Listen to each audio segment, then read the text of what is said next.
પરમેશ્વર પિતાના પવિત્ર નામની અંદર આજે ફરીથી એકવાર આપ સર્વને પ્રેમભર્યું આમંત્રણ આપું છું. આજનો દિવસ એ ખૂબ જ મહત્ત્વનો દિવસ છે, જે 2000 વર્ષ પહેલાં પ્રભુ ઈસુ ખ્રિસ્તે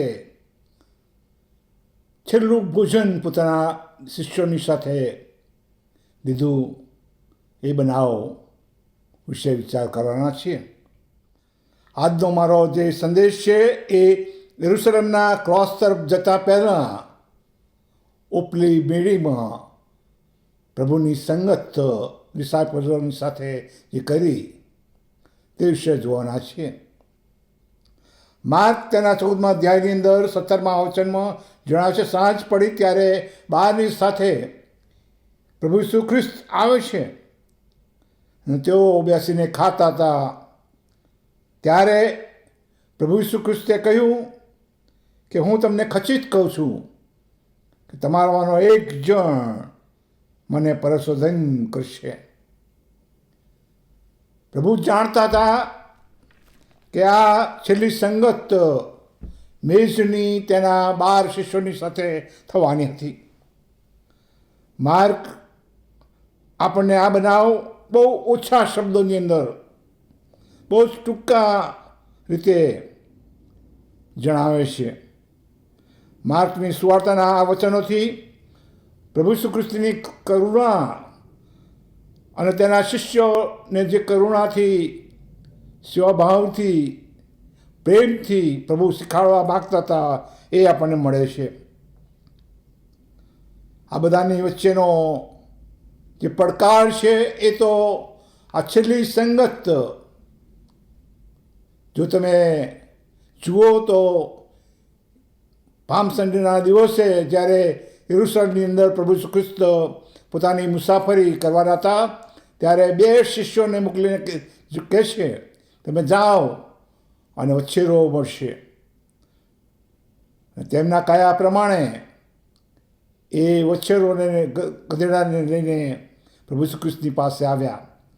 એ જ રીતે ઉપલી મેળીની અંદરની વ્યવસ્થા માટે 2 વ્યક્તિઓને પ્રભુ મોકલે છે, 2 શિષ્યોને મોકલે છે ને એમને જણાવે છે કે તમે જાઓ અને શહેરની અંદર એક માણસ પાણીનો માટલું લઈને જતો છે, એની પાછળ જજો અને જે ઘરની અંદર તે બેસે એ ઘરની અંદર જઈને પૂછજો માલિકને કે ગુરુને માટે પાસ્કા પર્વ માટે વ્યવસ્થા ક્યાં કરી. યરુશલેમના આખા શહેરની અંદર આ એક વ્યક્તિને શોધવી કેવી મુશ્કેલી, પણ પ્રભુ જાણતા હતા કે વ્યક્તિ આ 2 શિષ્યોને મળશે, તેની પાછળ એ જનાર હતા. અંતના દિવસોની અંદર પોતાના ઉપર જે વીતવાનું હતું એનો આખો ચિત્તાર પ્રભુ ઈસુ ખ્રિસ્તની આગળ હતો. પામ સન્ડેના દિવસથી દરેક દિવસની અંદર પ્રભુ ઈસુ ખ્રિસ્તની જે મુસાફરી કહીએ, પ્રવાસ કહીએ, એ દુઃખભર્યો હતો. ઘણી ચિંતાઓ હતી. એ ચિંતાઓ પોતા માટે નહીં, પરંતુ જગત માટેની ચિંતા હતી. પોતાના ડિસાઇપલ શિષ્યોને માટેની ચિંતા હતી.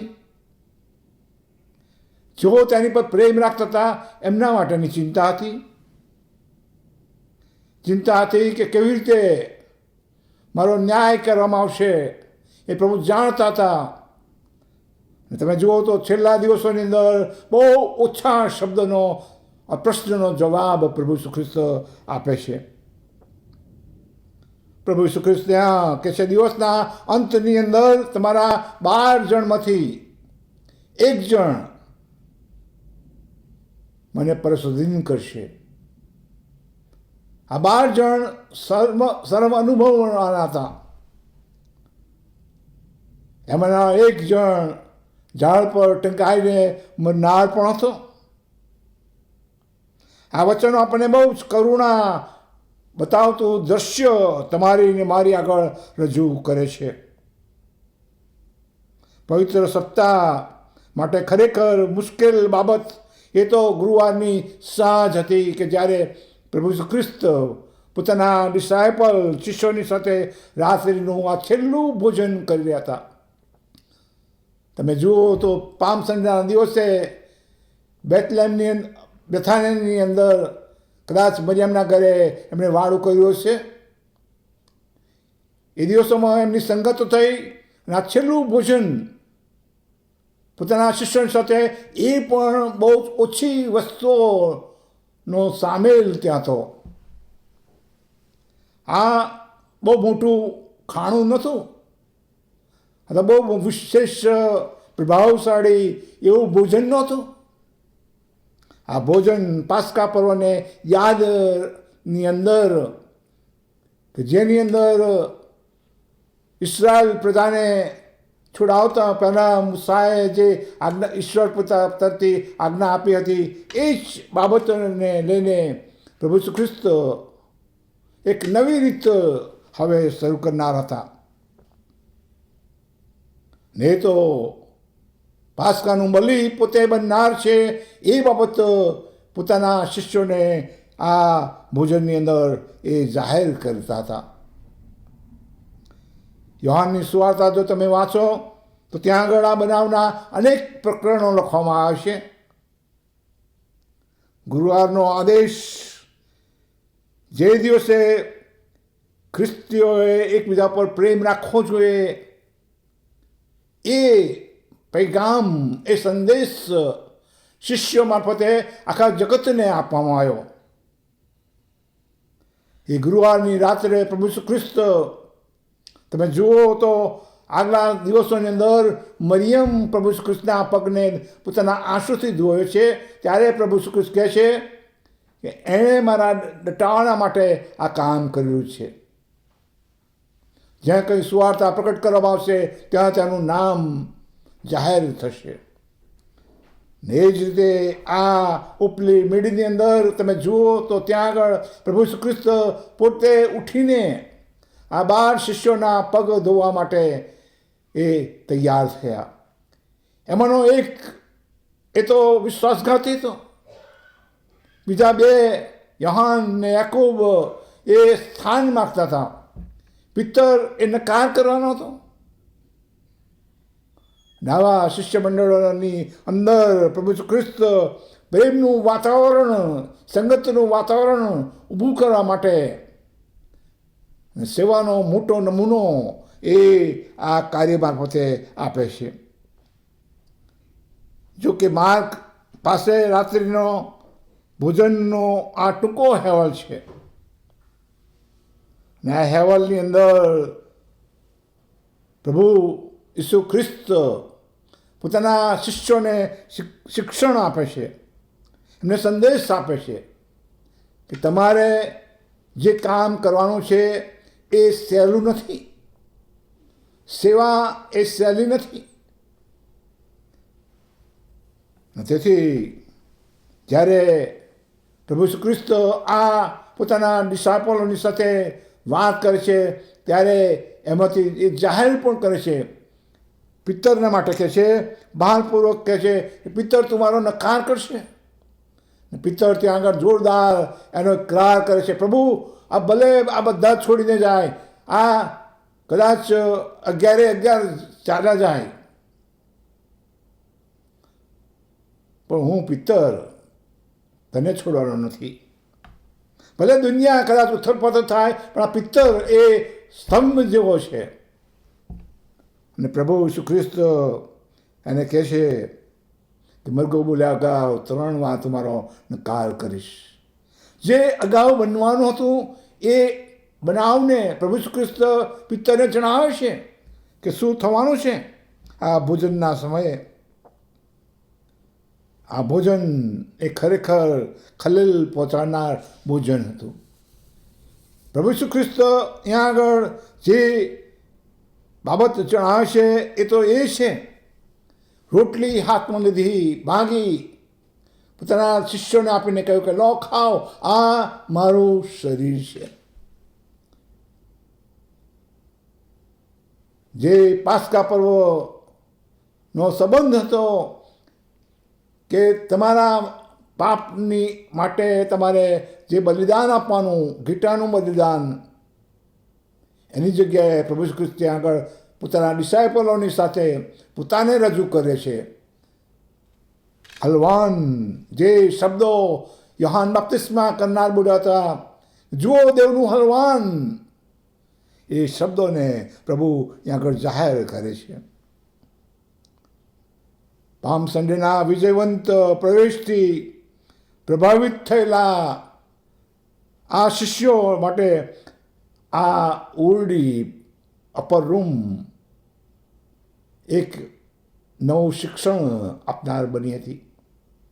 ભલે રસ્તાની પર, યરુશલેમના રસ્તા પર તમે હોસાના નાદ સાંભળ્યા, ભલે યરુશલેમના મંદિરની અંદર ઈસુ ખ્રિસ્તને ક્રાંતિકારી તરીકે, એક અધિકારી તરીકે એમણે જોયા.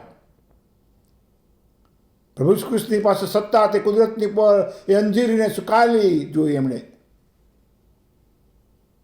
3.5 વર્ષની અંદર અનેક ચમત્કારો એમણે જોયા હતા. પરંતુ આ અપર રૂમનો છેલ્લો સમય પ્રભુ ઈસુ ખ્રિસ્તની સાથેનો, આ 12 શિષ્યોની સાથેનો, એ ખરેખર અદ્ભુત હતો.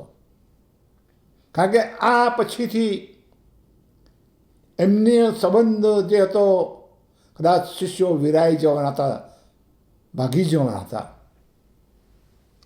ઈસુ એક નવું સ્મારક સ્થાપિત કરે છે. એમણે રોટલી લીધી ને ભાંગી, આ મારું શરીર છે. ત્યાર પછી પ્યાલો લીધો અને એ પ્યાલાને કહે છે કે મારા શરીરનું રક્ત છે, એ ઘણાના પાપની માફીને માટે વેળવામાં આવેલું છે.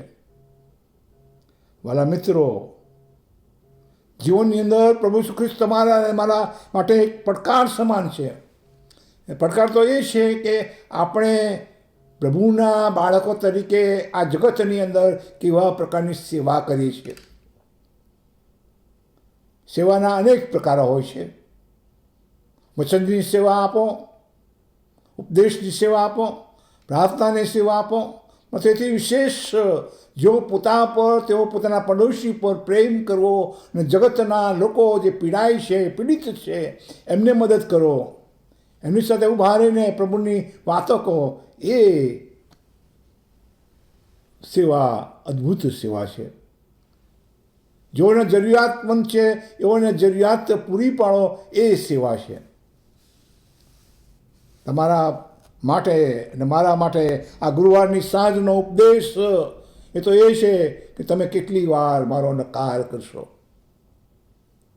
ઈસુના શિષ્યો માટે આ ઓરડી એ ખરેખર બંધિયાર ઓરડીની અંદર અદ્ભુત શિક્ષણ હતું.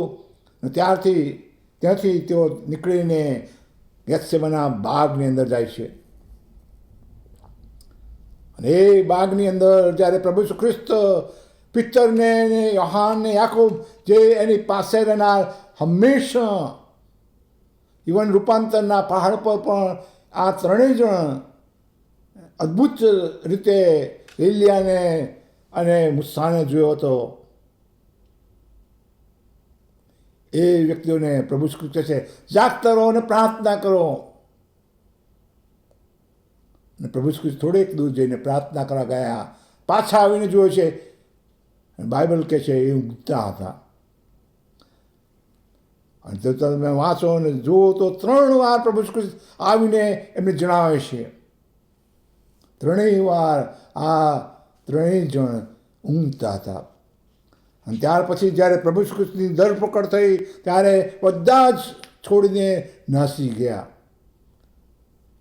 આ અપર રૂમ, ઉપલી મેળી, એ છેલ્લામાં છેલ્લી સંગત પોતાના શિષ્યોની સાથેની આ દેહમાં આવેલા પ્રભુ ઈસુ ખ્રિસ્તની હતી, જેમણે પોતાના હાથે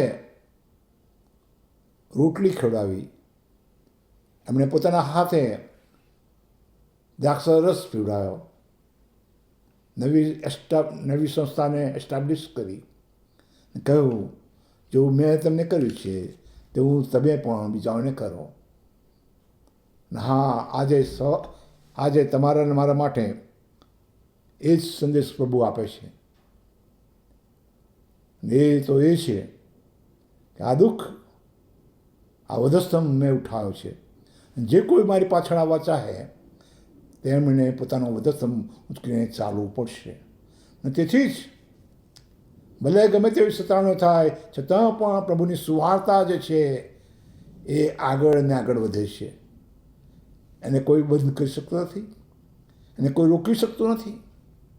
જગતના ગમે તે વ્યક્તિઓ રોકવા માંગે છતાં પણ પ્રભુનો જે સંદેશ છે એ તો એ છે, તમે જાઓ સર્વદેશના લોકોને શિષ્ય કરો.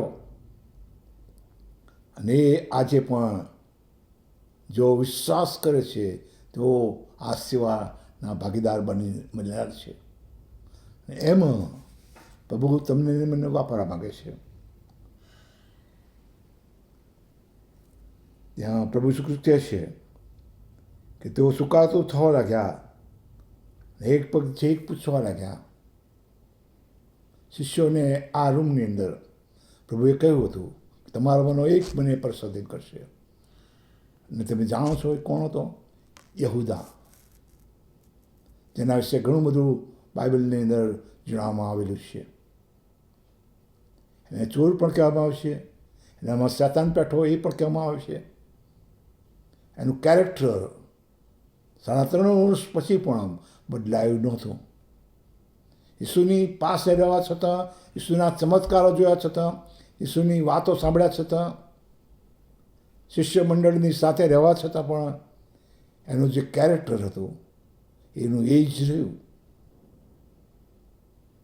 પ્રભુ આજે તમને ને મને બદલવા માંગે છે.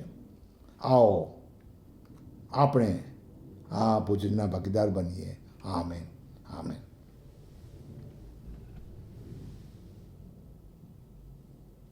પ્રાર્થના કરીએ. હે પવિત્ર પ્રભુ, આજના દિવસની અંદર જ્યારે ઘણા બધા પ્રસંગો બની ગયેલા છે, અપર રૂમની અંદર તમારા પોતાના ડિસાઇપલો સાથે તમે છેલ્લું ભોજન લીધું. ગેથસેમના બાગની અંદર તમે છેલ્લી પ્રાર્થના ઘૂંટણે ટેકીને કરી. શિષ્યો ભાગી ગયા અને પ્રભુ દુઃખનો રસ્તો શરૂ થઈ ગયો. વધસ્તંભનો માર્ગ જે હતો એ માર્ગ પર તમે આગળ ને આગળ ચાલ્યા. મેં પ્રાર્થના કરી છે પ્રભુ, એ વધસ્તંભ ચૂકવવા માટે અમને તમારી કૃપા આપો. આમેન.